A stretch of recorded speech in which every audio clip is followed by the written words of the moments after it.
Thanks for tuning in to our Dyslexia Solutions YouTube channel. I bring peace to parents by helping their dyslexic children read so we can build their self-esteem, help them realize their potentials, and unlock their genius minds. I'm Dr. Marianne Cintron. I've been an educator for 21 years and a classroom teacher for 10.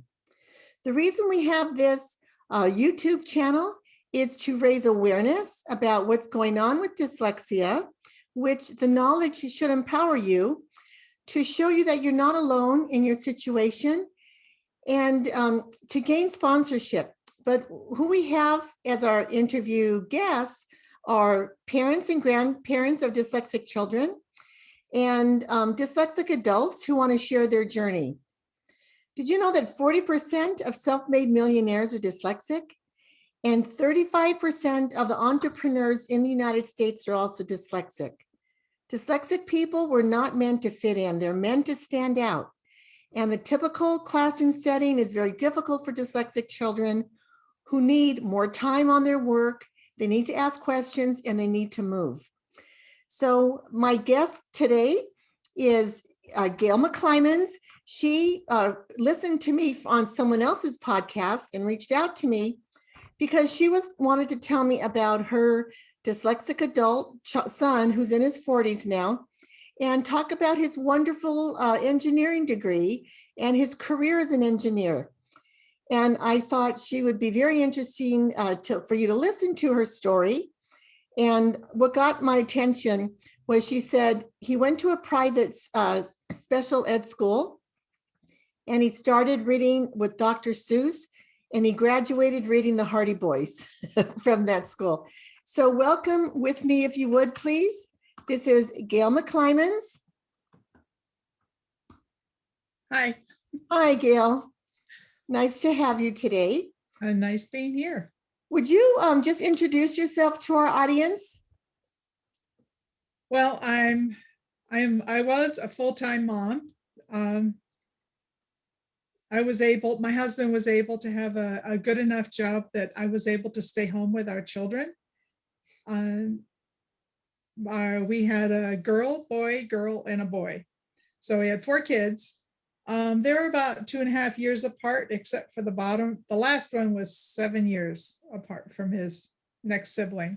Anyway, I homeschooled all of them for an average of about 2 or 3, 4 years each.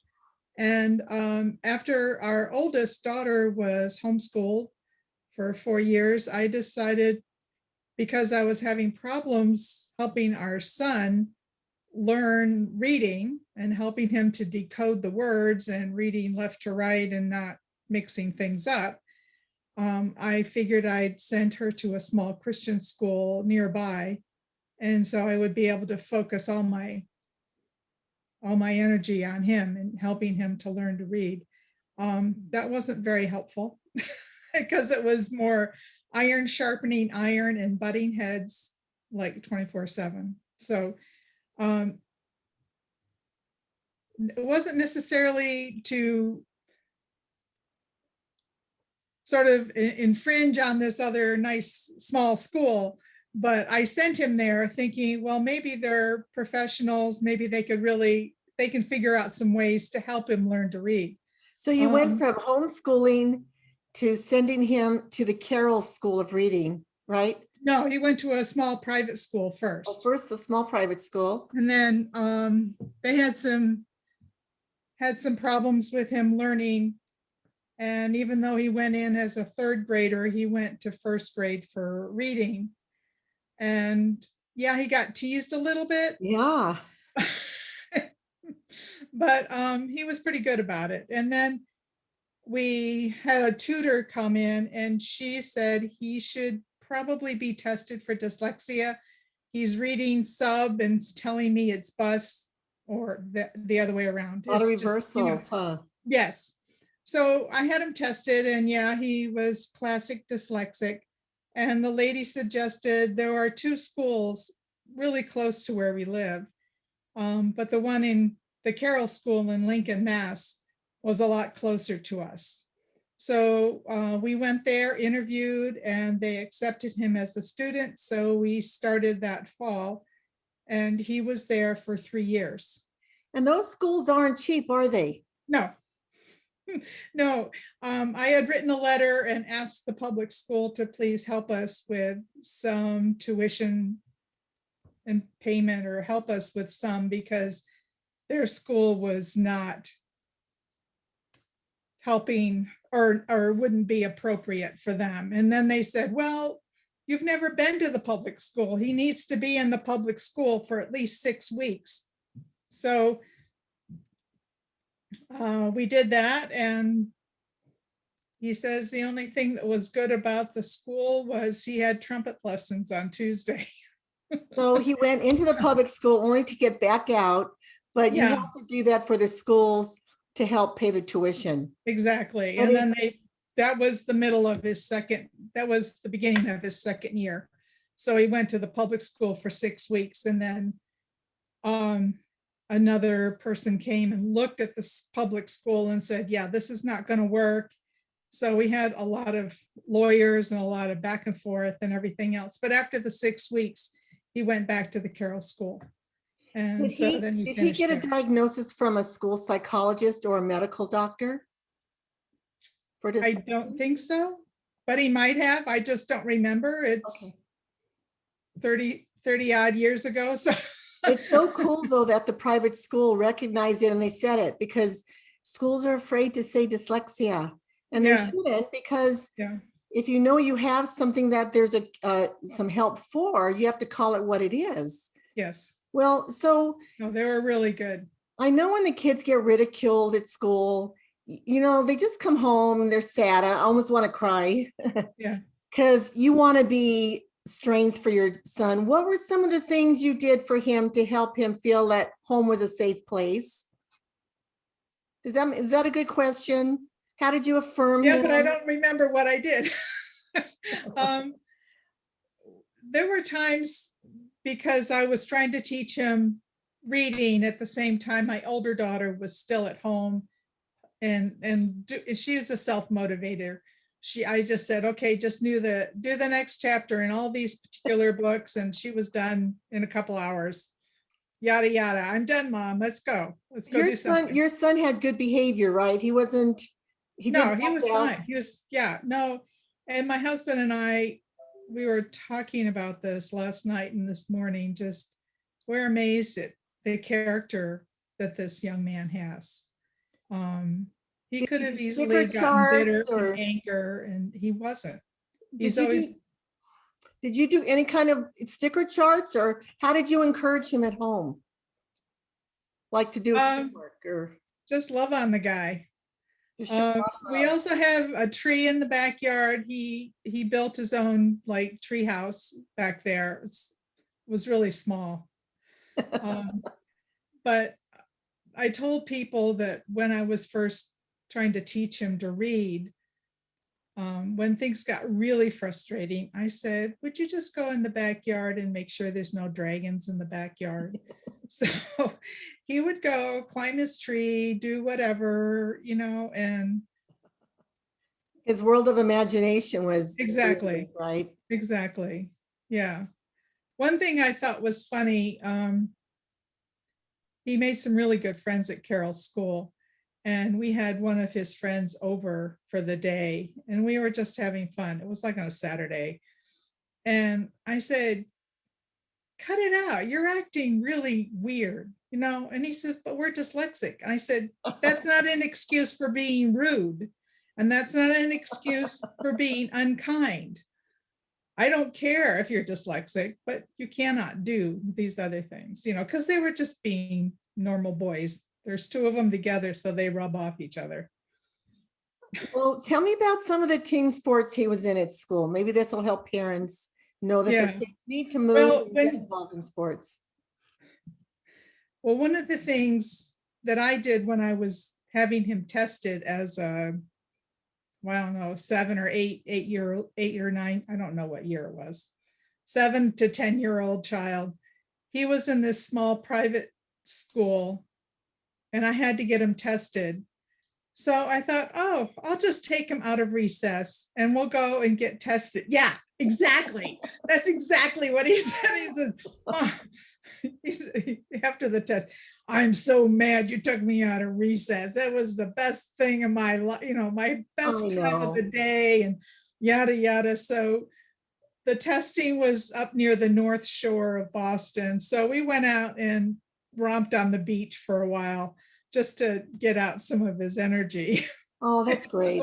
I used to hate having to pull kids out of computer or music class to do the intervention when I worked at a private school.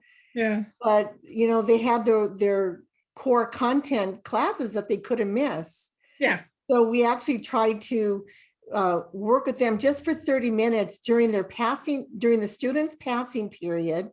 And 10 minutes of the class they left, they could get out 10 minutes early and Ah, 10 minutes late to the next class. But that's how the school worked it out, where we could get them 30 minutes of intervention without missing, that's a good idea. whole content. So Yeah. yeah, so So, it's but kind of creative. yes. But anyway, in high school, he was part of a soccer team and he always did the defense on the left side. Something that I used to do with him on the street, we're on a quiet side street. Um, he would be on one gutter, I would be on the other, and we kick the ball back and forth to each other. And then we just turn around in place and go back the other way so that he could learn how to kick the ball with either leg. So that he ended up being on the left defense because he was the only guy that could kick the ball left-footed. Oh, that's great. Anyway, so he did lacrosse, he did soccer, and then he did wrestling, and then he did lacrosse. And in the private Christian high school, he and a buddy of his just loved the idea of a lacrosse back and forth. And this is in about 99 or 2000. Well, let So me ask they, you, Gail, did you say that you were dyslexic, that you realized you were also, I probably was. but not diagnosed? I was never tested, but one time when I was about 8, I had a small accident and I cracked my right collarbone. So even though I'm right-handed, I learned how to do a lot of things left-handed during that summer. But then in the fall, or maybe in middle school, years later, I was bored in school and I learned how to write mirror image, trying to take notes, which was fine until I had to study for finals. And then because I had taken notes in pencil and it had been a couple of months ago, they tend to rub together and it was kind of hard to read. But I did okay. I passed the test. So that is really interesting because I see two things from that comment. One of them is kids who aren't confident in their work will write in pencil. It's different if it's math, but when they're writing sentences in pencil, it's because they're used to erasing. So we always want the kids write in pen. And then when we correct it, we just cross out the error and write above it. And we let them know it's okay to make a mistake. That's how we learn. But when you said you wrote backwards, if people, I was trying to understand this myself when I learned Leonardo Da Vinci. Right. You write cursive backwards, right, and then flip it into the mirror. And you said that was so you could read it. Yeah. Because even though you could write backwards. That was a couple of months later, so I could study for it. And I'm trying to figure out, what did I write? Because you couldn't read your own writing. Exactly. Isn't that just amazing? Well, so I just, I would like you to share, if you would, some of your giftedness, but I think working at home with your kids is a gift. And not everybody, first of all, has a desire to not go into the workforce and chooses to stay at home to work with their kids. I love doing that for the first 5 years of my kids' life. But it's okay to be a homemaker. Yes. That is very creative, and it's a lot of work. Yeah. Although I was college educated. I did graduate from college, but I graduated with a Bachelor of Fine Arts with a minor in art history. So I don't really necessarily think I had a marketable skill other than I could flip burgers, or I could go down to Dress Barn or some other place, because I had worked retail at Macy's department store after high school. Me too. So I could do something if I really had to, but Decorate and yeah, make the stores. it was 9 months, 3 days after our wedding that we had a little baby girl. So I didn't really have a whole lot of time other than the 9 months incubation to Well, get once ready for a baby. we do share that if kids want to go to college and they have dyslexia because they need a degree for engineering or architecture or teaching or medicine, those are dyslexia areas of strength. Right. But there's accommodations to give them more time on their tests, let them take tests orally. Did you get to do any of that? Yeah, the people, I think at all the different private schools that he went to, they understood his limitations. Well, I'm talking about you. Oh, for me, Yeah. I guess I didn't really realize that I knew he needed more time. And when he was No, in I'm high talking about you Oh, for getting your me. degree. Obviously, I need more time to figure out what you're saying. Oh, well, I don't know if they, back in the day, if they gave you that accommodation to help you be successful on your own, to be successful in college. I don't know. I remember in 5th grade, I found it easier for me to do my math problems, especially subtraction, by saying, what plus this equals this? But I also had a better idea if I just whispered it in my ear. And so one time we were having a test and the teacher yelled out, "Who's talking?" I was like, I'm going to fail now. I don't know how to figure out the problems. So I never said anything to him, but I was like, oh. Well, and that's one of the things, speaking out, it helps us learn. And of course, music.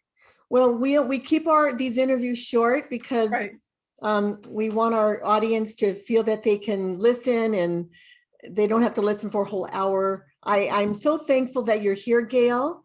Sure. And I just want to encourage our audience out here. If what we have shared has inspired you, please go to my website, dyslexia-solutions.com. Consider being a sponsor and look at some of the other interviews that are on the website. Look at the blogs we have and see some of the things we offer parents and dyslexic children. So thank you for tuning in today. And Gail, thank you so much for being our special guest today. Oh, sure. Anytime. Okay. Well, I'll talk to you after I get stuff off the recording, okay? Okay. Okay. So I should